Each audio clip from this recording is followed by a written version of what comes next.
তাকবীর দেওয়ার সাথে সাথেই গৌর গোবিন্দের দালানকোটা ভেঙে চুরমার হয়ে গেল। ঠিক।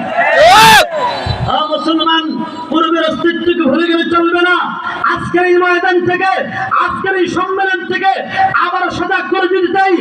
মুসলমান, পূর্বের মুসলমানের মতন, পূর্বের আকাবিরের মতন পুরাই জুড়ে আবার বুকে কোরআন ধারণ করো, রাস্তায় নামো, আল্লাহু আকবার স্লোগান দাও।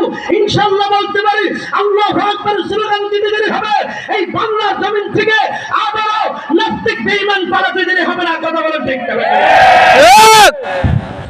আমার মুসলমান ভাইরা, আমি লম্বা আলোচনা করব না, কারণ আমাদের আকাঙ্ক্ষিত মেহমান হযরতুল আল্লাহ মাহমুদ মাওলানা ইলিয়াসুর রহমান জিহাদি সাহেব আসরের আগেই চলে এসেছে। আলহামদুলিল্লাহ, আলহামদুলিল্লাহ। আমিও সাথে একসঙ্গে আসছি।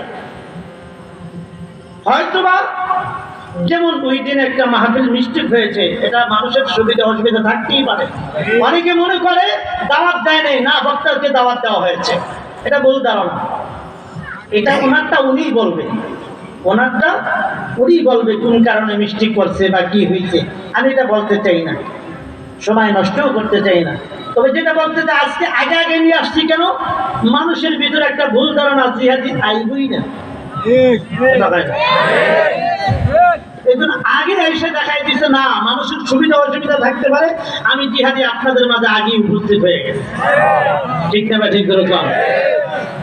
এই জন্য আমার মুসলমান ভাইরা, আকাঙ্ক্ষিত মেহমান যার ওয়াজ শোনার জন্য আমরা বসে আছি, কেউ রাস্তায় দাঁড়িয়েছে, আমি বলবো রাস্তায় দাঁড়িয়ে না থেকে ওয়াদের প্যান্ডেলে চলে আসি। তবে কিছু মুসলমান আছে ওয়াদের প্যান্ডেলে ঢুকতে পারবো না, পেঁয়াজের দোকানে আর রাস্তায় থেকেই বাড়ি চলে যাবে। ঠিক না? ঠিক। সবাই তো প্যান্ডেলে ঢুকতে পারে না। সবাই ঢুকতে পারে? সবাই ঢুকতে পারে না। আল্লাহ পাক আমাদের সবাইকে বসার তৌফিক দান করে, সকলে বলে আমিন। এই জন্য আমার মুসলমান ভাইরা, চতুর্দিক থেকে নাস্তিক বেঈমানরা মুসলমানের উপর ঝাঁপায় পড়েছে। ঠিক না? ঠিক বলেছেন। আজকে মুসলমানের ইমান যেইভাবে কেড়ে নিয়ে যাচ্ছে, ইমানগুলি লুণ্ঠন করে নিয়ে যাচ্ছে, আমরা বুঝতেও পারতেছি না। সিংহের মতো গর্জে ওঠো বাংলার মুসলমান, নইলে কিন্তু থাকবে না ভাই তোমাদের ইমান। ঠিক না? ঠিক বলেছেন। সিংহের মতো গর্জে ওঠো বাংলার মুসলমান, নইলে কিন্তু থাকবে না ভাই তোমাদের ইমান। শত শত ইঞ্জুর লোকে অফিস খুইলাছে, মেয়েরকে চাকরি দিয়া রাস্তায় নামাইছে। ঠিক না? ঠিক বলেছেন।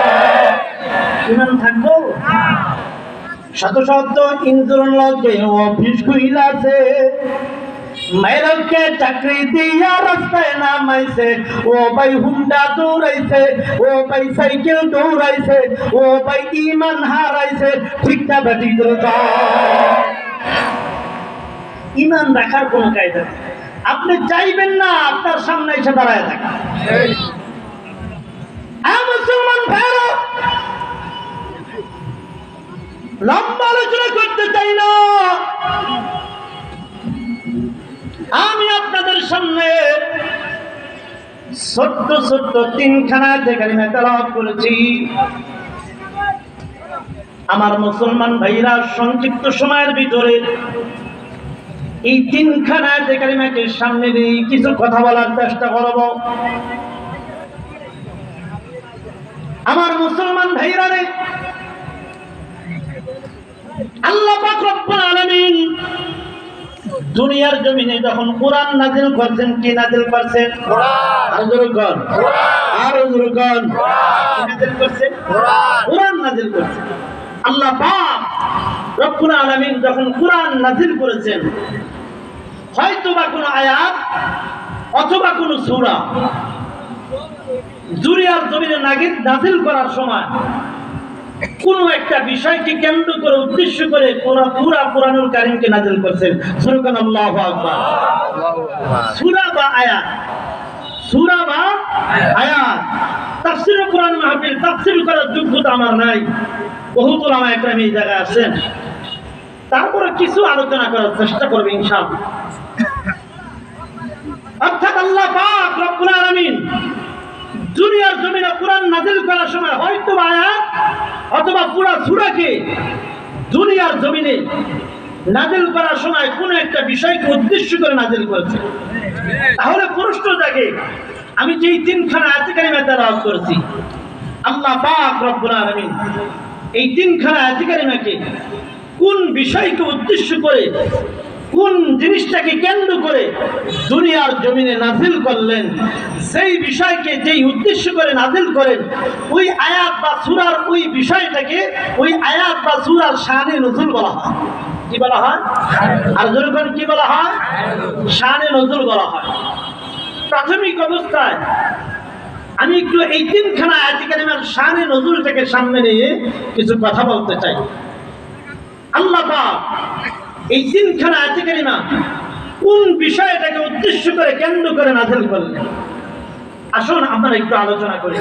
তারপর বাকি আলোচনা সময় পেলে করব, না পারে ইনশাআল্লাহ বিদায় নেব। আল্লাহ পাক রব্বুল আলামিন যেই বিষয়টাকে কেন্দ্র করে তিনখানা আয়াতে কারিমা দুনিয়ার জমিনে নাযিল করেছেন, আজকে আমরা এই জায়গায় আসছি।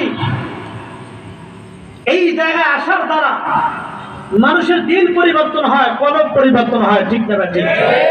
এটার কারণ কি জানেন? এখানে হয়তো আমি গুনাহগার, কিন্তু এখানে থাকতে পারে কোন একজন আল্লাহওয়ালা। ঠিক না ঠিক? এখানে মাঠের ভিতরে আল্লাহওয়ালা থাকতে পারে না। এই জন্য বলা হয় সৎসঙ্গ স্বর্গবাস, অসৎসঙ্গ সর্বনাশ। ভালো মানুষের কাছে গেলে ভালো হয়, খারাপ মানুষের কাছে গেলে খারাপ হয়। তো ভালো মানুষের কাছে গেলে ভালো হয়। আজকের মাহফিলটা দেওয়ার উদ্দেশ্য এই মাহফিল দ্বারা যেন মানুষ হেদায়েত পেয়ে যায়। ঠিক না ঠিক?